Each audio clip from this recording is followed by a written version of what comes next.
اللہ کے نبی صلی اللہ علیہ وسلم نے جو دین ہم تک پہنچایا ہے اس کے اندر حقوق العباد کی بڑی اہمیت رکھی ہے،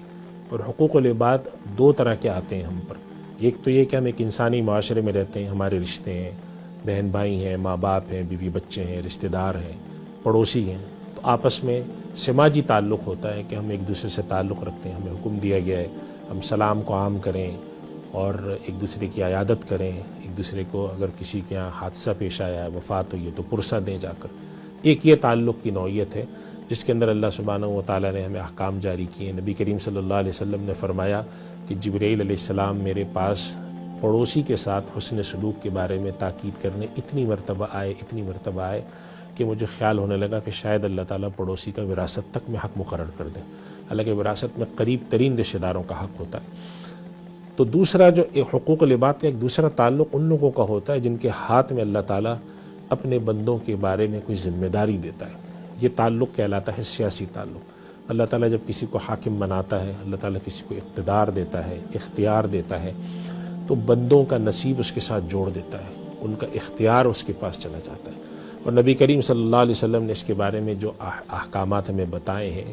وہ بہت سخت ہیں کہ اللہ تعالیٰ اگر کسی کی ذمہ داری کسی شخص پر ڈالتا ہے اور وہ ان کے ساتھ ناانصافی کرے تو اللہ اس کے ساتھ قیامت میں کیا کرے گا۔ ہم جب حقوق العباد پہ بات کرتے ہیں تو یہ ایک بڑا اہم شعبہ ہے جس کو ہم بھول جاتے ہیں کہ جو لوگ اللہ تعالیٰ نے جن کو اقتدار دیا ہے، اقتدار سے مراد ہم ہمیشہ صرف لیتے ہیں شاید وزیر اعظم مراد ہے یا شاید ہمارے صدر ہی مراد ہے، نہیں، ہر وہ شخص جس کو اللہ نے کوئی بھی ذمہ داری دی ہے، کسی سرکاری آفس میں بیٹھا ہے لوگ اس کے پاس اپنی ضرورت لے کر آتے ہیں، پولیس کے شعبے میں بیٹھا ہے لوگ اس کے پاس ضرورت لے کر آتے ہیں،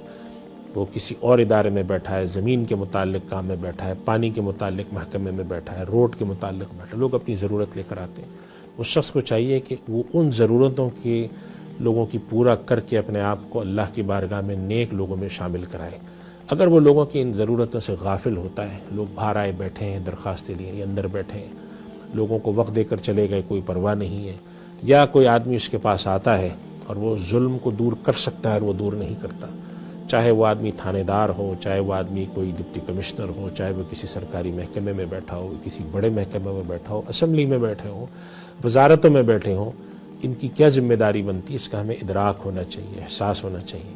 اور نبی کریم صلی اللہ علیہ وسلم نے قیامت کی نشانیوں میں سے ایک نشانی یہ بتائی ہے کہ جب امانتوں کو مال غنیمت سمجھا جائے گا۔ اس سے مراد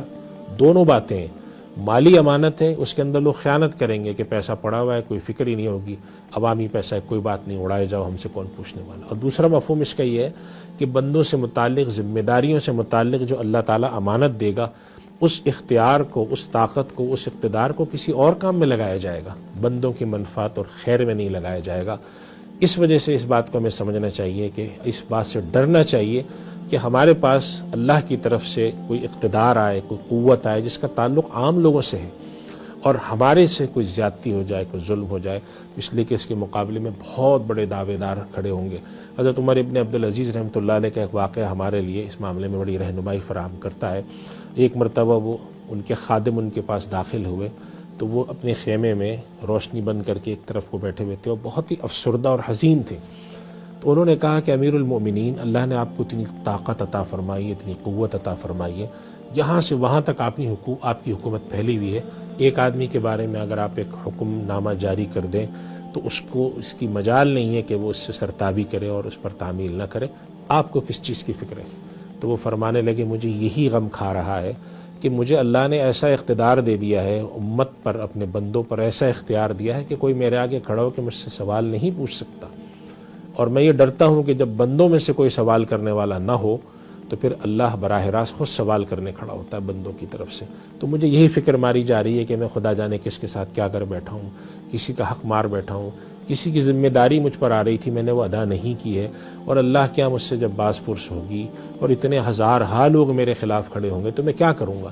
یہ ان کو فکر تھی، یہ ایک حکمراں کی، ایک ذمہ دار کی فکر ہونی چاہیے، وہ کسی بھی منصب پہ بیٹھا ہو، عام لوگوں کا اس سے تعلق ہے، کوئی ضرورت پورے کرنے کے لیے بیٹھا ہے، چاہے وہ واٹر بورڈ میں بیٹھا ہے، وہ چاہے کسی اور یونین کونسل میں بیٹھا ہوا ہے، وہ چاہے کسی ڈپٹی کمشنر کے آفس میں بیٹھا ہے، وہ تھانے میں بیٹھا ہے، وہ کسی بھی جگہ پہ بیٹھا ہے جہاں پر وہ بیٹھ کر خلق خدا کی خدمت کے لیے مقرر کیا گیا ہے، اس کام کے اس کو پیسے ملتے ہیں، اس کو چاہیے کہ وہ خلق خدا کے لیے آسانیاں کر کے جنت کمائے۔ صرف جنت کمانے کا یہی طریقہ نہیں ہوتا کہ انسان نماز پڑھے، روزے رکھے، صدقات خیرات کرے، بلکہ جنت کمانے کا طریقہ ہوتا ہے کہ اللہ نے جس قدر اختیار دیا ہے، طاقت دی ہے، اس کے بقدر لوگوں کے لیے آسانیاں اور سہولتیں پیدا کی جائیں، ان کے لیے ان کی مشکلات دور کی جائیں۔ یہ بھی انسان کو جنت میں لے جانے کے لیے بہت آسان طریقہ ہے۔ اللہ تعالی ہمیں اس چیز کی سمجھ عطا فرمائے، اپنی ذمہ داریوں کا احساس ہمارے دل میں پیدا فرمائے، اور ہمیں عمل کی توفیق عطا فرمائے۔ وآخر دعوانا الحمدللہ رب العالمین۔